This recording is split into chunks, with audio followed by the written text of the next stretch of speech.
All right, so let's talk Brexit. So last Tuesday, Trump fired his Secretary of State, Rex Tillerson. A fact, according to then Undersecretary of State Steve Goldstein, who has also since been fired, that Tillerson learned when apparently seeing the following tweet from Donald Trump.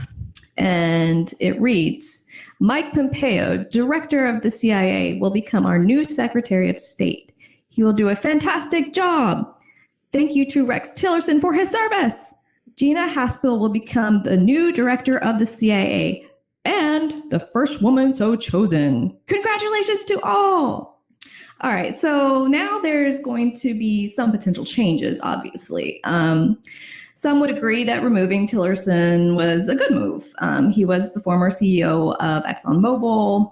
He was instrumental in gutting the State Department. After the proposed over 30% cuts to his budget that Mr. Tillerson fully embraced, he left key positions unfilled and not only imposed a hiring freeze, but offered $25,000 in payouts for officers to actually leave their positions. So he also canceled diplomatic and foreign aid programs, all to help boost the defense budget. This is the idea of kind of a war over diplomacy efforts. And as the Senate Committee on Foreign Affairs top Democrat Senator Ben Cardin stated last summer, slashing our foreign operations and foreign assistance makes the world more dangerous for Americans and for America. Yet that is precisely what the budget would do. The budget takes a penny-wise, pound-foolish approach that would cost lives and endanger Americans here at home. So Tillerson also alienated many of the most experienced people in the department and surrounded himself with sycophants, basically a small team of people that he trusted. Okay, so this alienation had huge consequences at the American Foreign Service Association, which since the beginning of Trump's presidency has lost 60% of their top ambassadors, 40% of the career ministers, and 14% of their career counselors. Replacing Tillerson is Pompeo. So there's no telling what Mike Pompeo, the current director of the CIA, will stop cutting back on the department, since one of the stands of the Trump administration is to trim the fat. But he may slow it down. So Pompeo also has experience working in government as a former military officer and four-term congressman. So we can hope he'd understand the balance needed there by including in some of the people Tillerson shunned. But he's also a huge Tea Partier, so I would not assume any kind of logic nor reason in anything he would do with the State Department. That's just kind of my opinion. So, however, there are positions that were left open by Tillerson. Pompeo and Trump will probably fill that with the donor class, which shouldn't be a surprise to anybody. So one position key to fill if Pompeo is made Secretary of State is the CIA director, because he is currently the CIA director. So Trump is wanting to appoint Gina Haspel. So Haspel would be the first female director of the CIA, but critics' major concerns is that she ran the CIA black site prison, which held high-value detainees that were subjected to torture under her watch. She even aided or attempted to aid in the destruction of evidence of said torture that was taking place.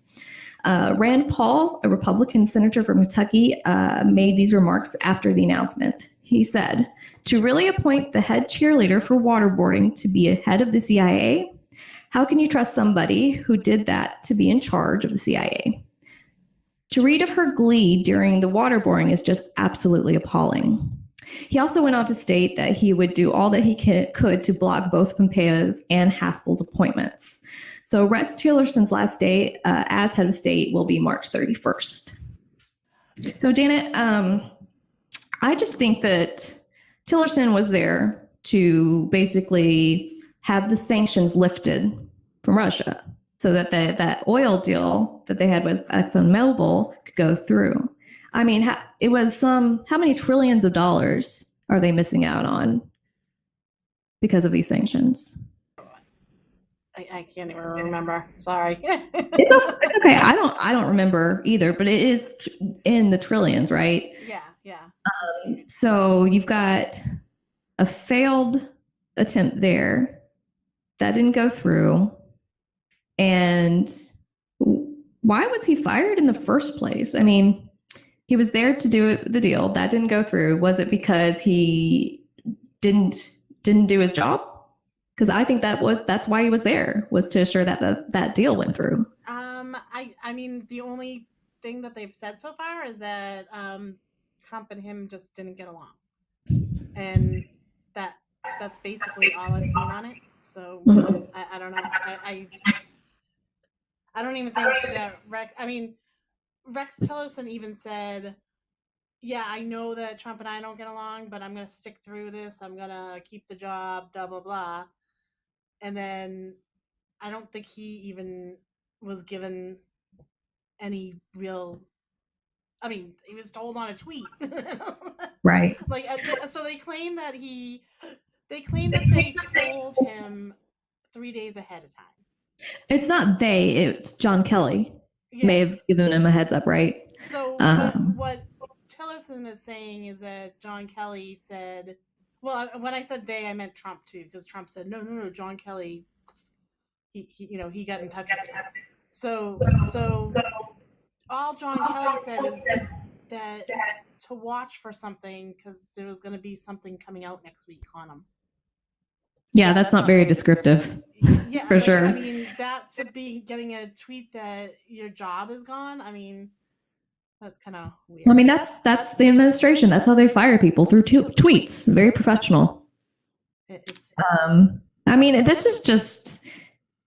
I was not a fan of this pick as Secretary of State. I felt like it was very crony capitalistic. I think that it was to help lift those sanctions, and he failed. And so why keep someone around, especially if Trump and him don't get along, on a deal that failed?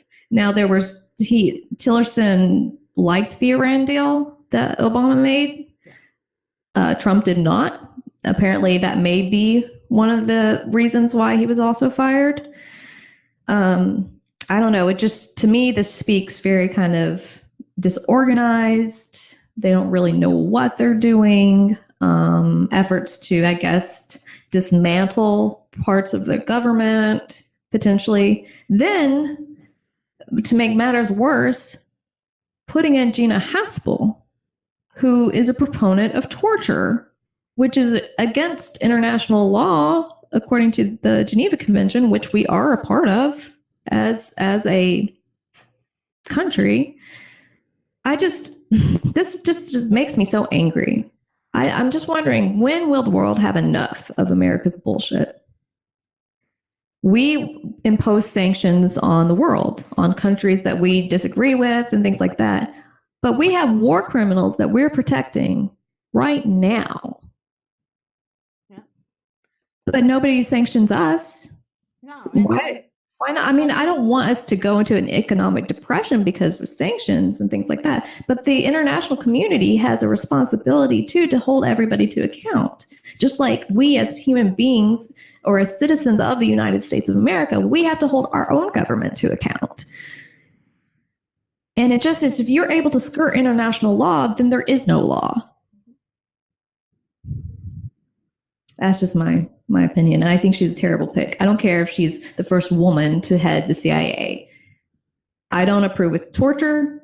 That should not be the default mechanism at all in which you can gain information. It has been proven to not be effective because people tell you what they think you want to hear, regardless of accuracy. It is better, you catch, the saying, you catch more flies with honey. Yep. What did they do in World War II? What did with German prisoners of war? They sat down with them, gave them a beer, gave them steak dinners, and talked. And that was good enough to loosen their lips, to get information, vital intelligence information. Why not do that now? It was an effective strategy. Then people have not changed that much. Psychologically, it makes sense. Well, then that goes back to, let's talk about war versus diplomacy. It's the same thing. It's diplomacy over torture, I guess, right, on the people. I mean, it's obviously we are moving so far away from diplomacy at this point.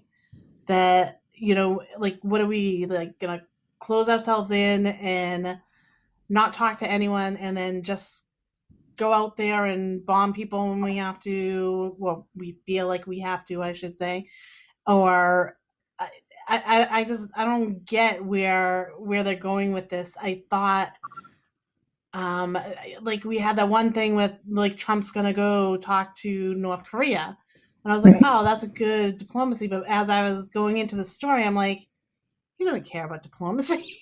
No. Because he wouldn't be gutting the state. He wouldn't be gutting the state house. No, diplomacy is not his strong suit. It's kind of like rule with threat of violence, rule with this kind of very authoritarian mechanisms involved. As opposed, it's just not a good strategy. It's terrible. I'm sick of it. It's very depressing. Very depressing. And I mean, you've got some people even on the left that are like, oh, yay, the first female. I don't give a shit if she's a female. She's a terrible pig. It's the same thing as Hillary. Like, oh, first female president.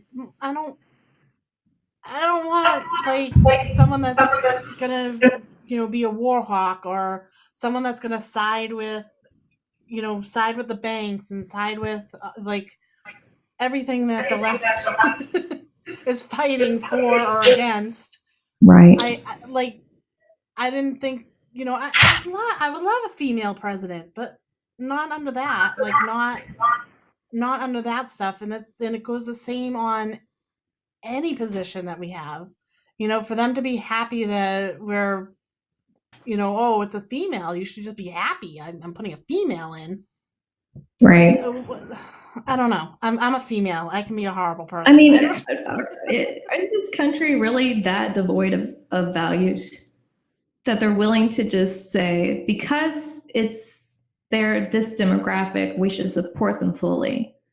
I mean, are we really that valueless as a country? Because I want to believe that we're not, that we have more morals and we want to stick by them. But not even just as the country, but for me, as being a woman, being told, oh, but as a woman, you should be happy. Like, I'm like, really? Like, so you think just, like, you're going to dangle this for me and I'm going to be all happy because it's a woman?